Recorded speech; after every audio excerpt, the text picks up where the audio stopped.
మీ సొంత ఇంటి కలను నిజం చేసుకోండి. వడ్డీ లేకుండా ఎలాంటి లోన్ తీసుకోవాలో మీకోసమే ఈ వెబినార్. మామూలుగా మనం మాట్లాడుకుంటుంటాం లా ఆఫ్ అట్రాక్షన్ గురించి. సో నిజంగా దానికి అంత పవర్ ఉంటుందా అండి? అంటే చాలా మందికి ఏంటంటే మనం ఏదన్నా ఎవరన్నా అనుభవించిన అనుభవం చెప్తే కానీ అవతల వాళ్ళం నమ్మలేము. అది ప్రతి ఒక్కరిది, ఈవెన్ నేనైనా సరే. సో నిజంగా దానికి అంత పవర్ ఉంటుందా? మీ అనుభవం కానీ మీ దగ్గర ఉన్న క్లయింట్స్ అనుభవాలు కానీ ఒక్కసారి మాతో షేర్ చేసుకుంటే మాకు కూడా నమ్మకం వస్తుంది. ప్రతి ఇల్లు సిరి సంపదలతో ధనధాన్యాలతో ఆయురారోగ్యాలతో తొలతూగాలని యాగంటి ఉమామేశ్వరుని ప్రార్థిస్తున్నాను. శివ ఓం Shriman Narayana. Law of attraction ఇది ఈరోజు ఏదో కొత్తగా కనుక్కున్నది కాదు, ఇప్పుడు ఫేమస్ అవుతుంది అంతే. మనకి యుగ యుగాల నుంచి భారతదేశంలో సనాతన ధర్మంలో ఈ లా ఆఫ్ అట్రాక్షన్ అనేది మనకు ప్రాక్టీస్ చేస్తూ వస్తున్నారు. ఇది భగవద్గీతలో కూడా చెప్పబడి ఉంది, కర్మ సిద్ధాంతం రూపంలో చెప్పబడి ఉంది. ఇదేంటనంటే ఇక్కడ యద్భావం తద్భవతి అని మీరు వినే ఉంటారు. ఏంటి యద్భావం తద్భవతి అని అంటే మీరు ఏమని భావిస్తారో అలాగనే జరుగుతుంది. కాబట్టి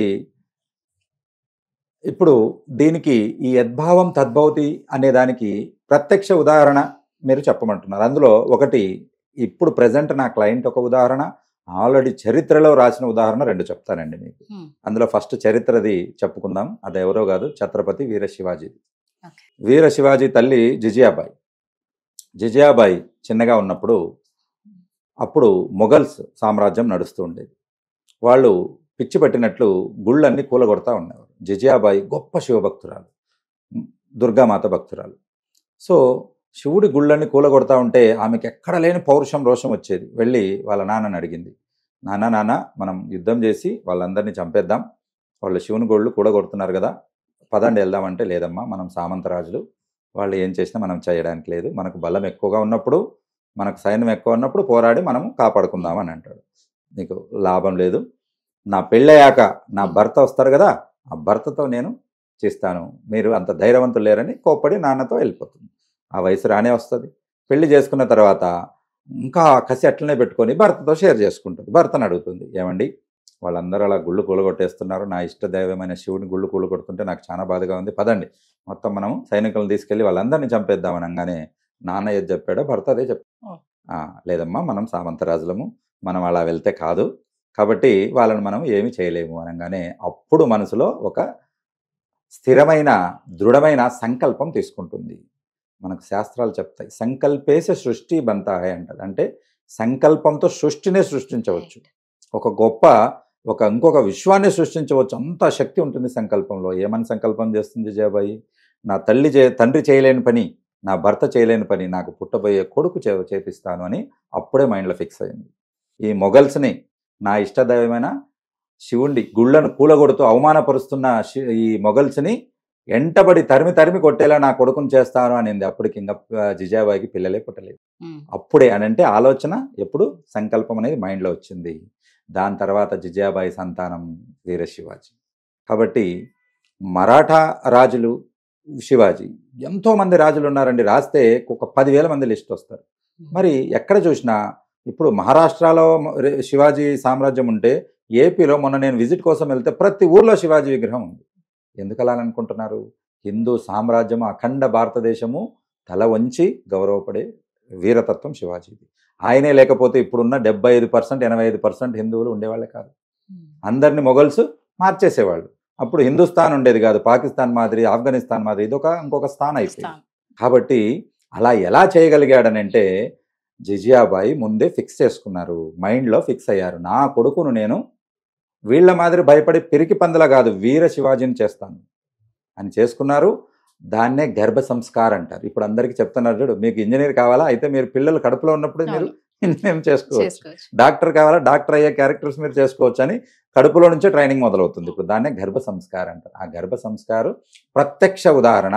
ఈ మేనిఫెస్టేషన్స్కి మనం ఏం కోరుకుంటే అది అవుతుందనే ప్రత్యక్ష ఉదాహరణ మనకు చరిత్రలో మరచిపోలేని గొప్ప ఘన చరిత్ర కలిగిన శివాజీది. కాబట్టి అలా ఉండి పుట్టంగానే ఆయనకు కడుపులో ఉన్నప్పుడు అదే కోరుకుంది, శివుణ్ణి, అయ్యా శివయ్య, నీ గుళ్ళు కాపాడగలిగే గొప్ప వీరుణ్ణి కనేలా నాకు ఇవ్వు అని కడుపులోంచి బయటకు వచ్చాక ప్రతిరోజు వీరగాథలే తప్ప భయం అనేది లేకుండా పెంచింది శివాజీ. భయం అనేది లేకుండా పెంచింది. కాబట్టి అతను ఎన్నో విద్యలు నేర్చుకుని ఎన్నో తెలివితేటలు ప్రదర్శించి తనను చంపాలనుకున్న వాళ్ళని కూడా వాళ్ళ నుంచి తప్పించుకొని వాళ్ళనే తిరిగి చంపగలిగేంత శక్తి సంపాదించుకున్నాడు. కాబట్టి రాజుకి పిలిపించి ఆయన్ను చంపాలని ఒక అతను ప్లాన్ చేస్తాడు. అయితే ఆ విషయం తెలుసుకొని తననే చంపేస్తాడు. కాబట్టి అంతలా ఎక్కడి నుంచి వచ్చిందని అంటే శివపరమాత్మ ఇచ్చినటువంటిది. కాబట్టి మన సనాతన ధర్మం చాలా మంది అడుగుతూ ఉంటారు, అదేంటి సార్ అన్ని కూలగొడుతుంటే అన్ని ఇది చేస్తుంటే ఏమి లేడు, అసలు దేవుడు లేడు అంటే ఎవరు చెప్పారయ్యా దేవుడు లేడని? దేవుడు డైరెక్ట్గా రాడు, ఇలా శివాజీ రూపంలో వస్తాడు. వచ్చి సనాతన ధర్మాన్ని హైందత్వాన్ని కాపాడగలిగాడు. సో ఇది మేనిఫెస్టేషన్. ఇప్పుడు చెప్పండి, లా ఆఫ్ అట్రాక్షన్ పనిచేస్తుందా లేదా? డెఫినెట్గా పనిచేస్తుంది. జిజాబాయి లాగా మీరు కూడా దాన్ని కణకణాన పట్టించుకుని మీరు దాన్ని పోషించుకుని దాన్ని బయటికి తీయగలగాలి. ఇది చరిత్రలో. మరి మీ క్లయింట్స్ గురించి అని మీరు అడిగారు, నా దగ్గర ఉన్నటువంటిది ఇది. ఇప్పుడు ప్రజెంట్గా రీసెంట్గా నా దగ్గరికి ఒక వినోద్ కుమార్ గారని ఒక క్లయింట్ వచ్చారు. ఆయన గొప్ప శ్రీనివాస అని అంటే వెంకటేశ్వర స్వామి భక్తుడు. ప్రతిరోజు వెంకటేశ్వర స్వామికి వెళ్తాడు. అయితే ఆయనకు ఒక కోరిక ఉంది. ఏంటనంటే యుఎస్ఏలో పిట్స్బర్గ్ అని ఒక చాలా పెద్ద టెంపుల్ ఉంది. ఏంటి? వెంకటేశ్వర స్వామి. ఆయన కోరిక ఏంటి? పిట్స్బర్గ్లో వెంకటేశ్వర స్వామి దర్శనం కావాలి. ఈయన చూస్తే ఇక్కడ రిటైర్డ్ పర్సన్, పిట్స్బర్గ్కి వెళ్ళాలి. ఎలా వెళ్ళాలి ఏంటి అదేమీ తెలియదు. నాకు పిట్స్బర్గ్ దర్శనం ఇప్పించాలి స్వామి. రోజు వెళ్ళి అడిగేవాడు.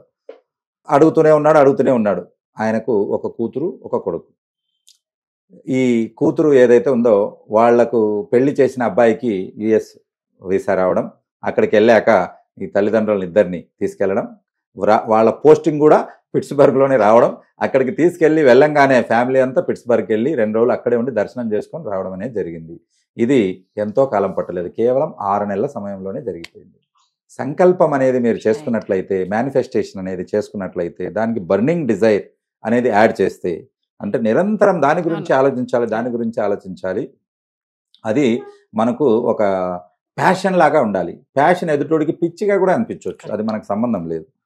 కాబట్టి ఆ ప్యాషన్ అనేది మనం చేసుకున్నట్లయితే డెఫినెట్గా దారులు వెతుక్కుంటూ వస్తాయి. విశ్వం మీకు ఎర్రతివాచి పరిచి మీ గమ్యానికి మిమ్మల్ని తీసుకుపోతుంది. అది డబ్బుకు సంబంధించింది కావచ్చు, మీ ఆరోగ్యానికి సంబంధించింది కావచ్చు, మీ రిలేషన్స్కి సంబంధించింది కావచ్చు, లేదా చదువు లేదా మీ లక్ష్యానికి సంబంధించింది కావచ్చు, ఇతరత్ర ఏదైనా కావచ్చు. అయితే అది న్యాయబద్ధమై ఉండాలి, అలాగే పాజిబిలిటీ ఉన్నది అయి ఉండాలి. నేను సూర్యమండలం మీదకి వెళ్ళాలి అని మీరు అనుకున్నారనుకోండి, వెళ్ళే మధ్యలోనే మాడి మసి అయిపోతారు. ఎందుకనంటే వీటికి సాధ్యాసాధ్యాలనే ఇది కూడా ఉంటుంది. కాబట్టి మేనిఫెస్టేషన్స్ అన్ని రకాలుగా పనిచేస్తాయంటే నువ్వు దేనికి అర్హుడవో అది పనిచేస్తుంది. నేను చెప్పుకున్నాను, ఆయనను ఎలిజిబుల్గా చేశారు. అలాగా ఇప్పుడు శివాజీని తండ్రి లేనిది, భర్త లేనిది కొడుకుని ఎలిజిబుల్గా తను తయారు చేసుకుంది. అలాంటి సాధ్యాసాధ్యాలు ఎలిజిబిలిటీస్ ఉన్నవన్నీ కూడా మీకు మేనిఫెస్టేషన్లో జరుగుతాయి. అలాగా కాబట్టి ఇది మనము తెలుసుకోవాల్సింది. కాబట్టి ప్రతి ఒక్కరు కూడా లా ఆఫ్ అట్రాక్షన్ను తేలిగ్గా తీసేయొద్దండి. మేనిఫెస్టేషన్లో ఎంతో పవర్ ఉంది. ఆ పవర్ను మీరు మీ జీవితంలో ఉన్నటువంటి స్థితి నుంచి ఉన్నత స్థితికి చేరుకోవడానికి మీరు ఉపయోగించుకోగలుగుతారు. శివు. సో దృఢ సంకల్పం అనేది అంత ఇంపార్టెంట్ అండి. మనం ఏదైనా గట్టిగా అనుకుంటే ఖచ్చితంగా జరుగుతుంది, అందులో అయితే డౌటే లేదు. నేను కూడా చాలా మటుకు విన్నానండి, మీరు చెప్పింది 100% కరెక్ట్. ఇక సో సార్ క్లాసెస్ చెప్తున్నారు నెక్స్ట్ మే కదండి, మే జూన్లలో క్లాసెస్ ఉంటాయి. మీకు ఏదైనా డౌట్ ఉంటే క్లాస్కి సంబంధించి కింద స్క్రోల్ అవుతున్న నెంబర్కి కాంటాక్ట్ అవ్వచ్చు. థ్యాంక్ యూ అండి. సుమన్ టీవీలో మీ పర్సనల్ అండ్ బిజినెస్ ప్రమోషన్స్ కోసం కింది నెంబర్కి కాంటాక్ట్ చేయండి.